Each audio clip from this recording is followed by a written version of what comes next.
ওকে। অনেক ঝড় বৃষ্টির মধ্যে ওয়েলকাম। Thank you. আচ্ছা কি নাম বলো তো আগে একটু? Paheli Pal. Paheli Pal, nice name. Thank you. কি চাইছো বলো এবার? স্মুথনিং বা স্ট্রেটনিং, মানে এত ফ্লাফি হয়ে থাকে আমার ভালো লাগে না। আমার ভার্জিন হেয়ার, আমি এখন অবধি কোনো কিচ্ছু করোনি? নাথিং, কোনো কালারও না, কিচ্ছু না। কিচ্ছু না। তো এই যে ব্রাউনিশ ব্যাপারটা হয়েছে, এটা হয়েছে তোমার ওই নিজে নিজে স্ট্রেটনিং করার জন্য। তুমি মেন চাইছো একটুখানি ফ্ল্যাট লুক, তাই তো? স্ট্রেটনিং বা স্মুথনিং হেয়ারের যা কন্ডিশন আছে, এখানে কিন্তু তোমার প্রচুর মেনটেনেন্স পড়বে। বাই প্রফেশন কি করো? Makeup artist. তুমি মেকআপ আর্টিস্ট, তাহলে তো মেনটেনেন্সের ব্যাপারে জানবে। সবসময় চুল খোলা রাখা আমার পক্ষে পসিবল না। 3 বছর আগে কেটেছিলাম লেয়ার, তো তারপরেই ওই হিসাবেই বেড়েছে, তারপর আমি কিচ্ছু করিনি। 3 বছর আগে লাস্ট হেয়ার কাট হয়েছিল। কারণ এখন যা হেয়ারটার কন্ডিশন দেখছি, বারবার বলি, আমার কিন্তু আগে আমার হেয়ারকে সেফ রাখাটা হচ্ছে সবথেকে বড় ব্যাপার।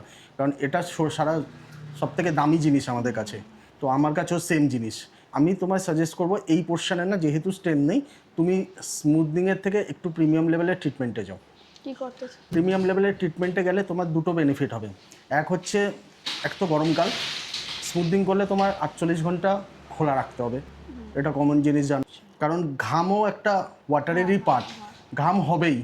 সারাক্ষণ কেউ এসি নিয়ে এসির মধ্যে বসে থাকতে পারবে না। যেখানে যেখানে জল লাগবে সেখানে সেখানে ও পুরো একদম হেয়ারের যে বন্ডসটাকে আমরা ক্লোজ করবো, ও বন্ডসটাকে আবার ওপেন করে দেবে।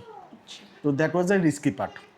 সেকেন্ড হচ্ছে, স্মুথনিং যদি তুমি করো, তুমি যদি ফিউচারে মনে করো যে আমি আমার ন্যাচারাল হেয়ার ব্যাক চাই, তুমি ফেরত পাবে না, ওটাকে কেটে কেটেই বাদ দিতে হবে। প্রিমিয়াম লেভেলের ট্রিটমেন্ট করলে কি হবে, এক তো তোমার ফ্ল্যাট লুক তো আমরা ক্রিয়েট করতে পারবো, একদম পোকার যেটা স্ট্রেটনিংয়ের হয় ওই না, looks like a natural straight. Maintenance low থাকবে, উইদিন 2-3 মান্থসের মধ্যে তুমি স্পা করলে দ্যাট ইজ ওকে। কি সাজেস্ট করছো তুমি? আমি সাজেস্ট করবো, আমি এখন একটা লিস্ট ট্রিটমেন্ট সাজেস্ট করবো। লিস্ট ট্রিটমেন্টের বেনিফিট হচ্ছে ও 70% 80% ও ফ্ল্যাট লুক দিয়ে দেবে। ওটা তোমার ওয়াশেসের সাথে সাথে আস্তে আস্তে ব্লিড হবে। It last 6 to 8 months. Dryness ও ক্রিয়েট করবে না, ওর প্রপারলি হোম কেয়ার ইউজ করবে, তাহলেই তোমার হেয়ার হেলদি থাকবে। আর কোনো কিছু ওর বেশি হাই মেনটেনেন্স নেই, তো সেন্সিটিভ হওয়ার চান্সেসটা কম। আমার অলরেডি ভীষণ এই জায়গাগুলো অলরেডি করে, কারণ তোমার এখানের যে ডেন্সিটি আছে, এখানের ডেন্সিটি কিন্তু না না না একদম কমে গেছে। তো আমরা এর থেকে বেস্ট হচ্ছে আমরা একটা প্রিমিয়াম লেভেলের ট্রিটমেন্ট করি, যেটা তোমার সফটনেস থাকবে, শাইন থাকবে, 70% 80% তোমার ফ্ল্যাট লুকসও দিয়ে দেবে। আমরা স্টার্ট করি, চলো স্টার্ট করবো। তো প্রিমিয়াম হেয়ার ট্রিটমেন্ট নিয়ে তোমাদের কাছে চলে আসলাম। ওকে, রেডি ফর ফাইনাল লুক? একদম। This is your final look.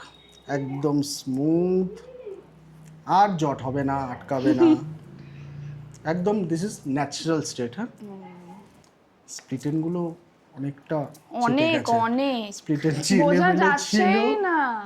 আর এটা after wash, same day wash.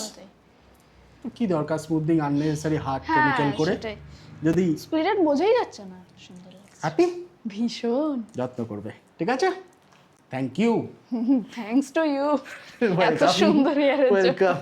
কেমন লাগলো এই হেয়ার ট্রিটমেন্টটা তোমাদের? ভালো লাগলে অবশ্যই লাইক কমেন্ট শেয়ার করো, আর অবশ্যই সেভও করে রেখো। এখনের জন্য টাটা, আরও ভিডিও নিয়ে খুব তাড়াতাড়ি হাজির হচ্ছি।